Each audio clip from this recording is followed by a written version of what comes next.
ಎಷ್ಟೋ ಬಾರಿ ಎಷ್ಟೋ ಜನ ಹೀಗೆ ಹೇಳಿರೋದನ್ನು ನಾವು ಕೇಳೇ ಇರ್ತೀವಿ.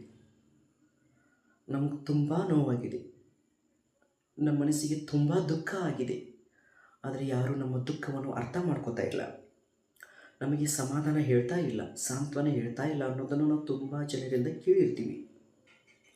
ನಮಗೆ ದುಃಖ ಮತ್ತು ನೋವು ಎಷ್ಟು ಆಗಿದೆ ಅನ್ನೋದು ಸತ್ಯವೋ, ಅಷ್ಟೇ ನಮ್ಮ ಎದುರಿಗಿರೋ ವ್ಯಕ್ತಿ ಯಾವ ಥರ ಇದ್ದಾನೆ ಅನ್ನೋದು ಅಷ್ಟೇ ಮುಖ್ಯವಾಗೋದು.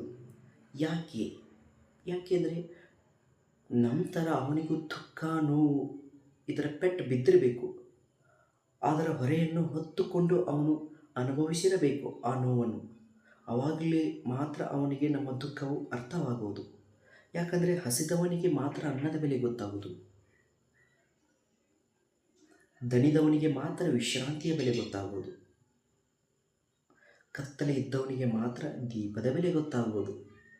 ಅಂದಮೇಲೆ ಖುಷಿಯಲ್ಲಿರೋ ವ್ಯಕ್ತಿಗೆ ನಾವು ನೆಮ್ಮದಿಯಾಗಿ ಆರಾಮವಾಗಿ ಇರೋ ವ್ಯಕ್ತಿಗೆ ನಮ್ಮ ದುಃಖವನ್ನು ಹೇಳಿದರೆ ಅರ್ಥ ಆಗೋದಿಲ್ಲ. ನಮ್ಮ ದುಃಖವು ಅರ್ಥವಾಗಬೇಕಾದ್ರೆ ನಮ್ಮ ಥರ ದುಃಖದ ಪೆಟ್ಟು, ಆ ನೋವು, ಅದರ ಹೊರೆಯನ್ನು ಹೊತ್ತಿರೋರಿಗೆ ಮಾತ್ರ ಹೇಳಿದರೆ ಅದು ಅರ್ಥವಾಗೋದು.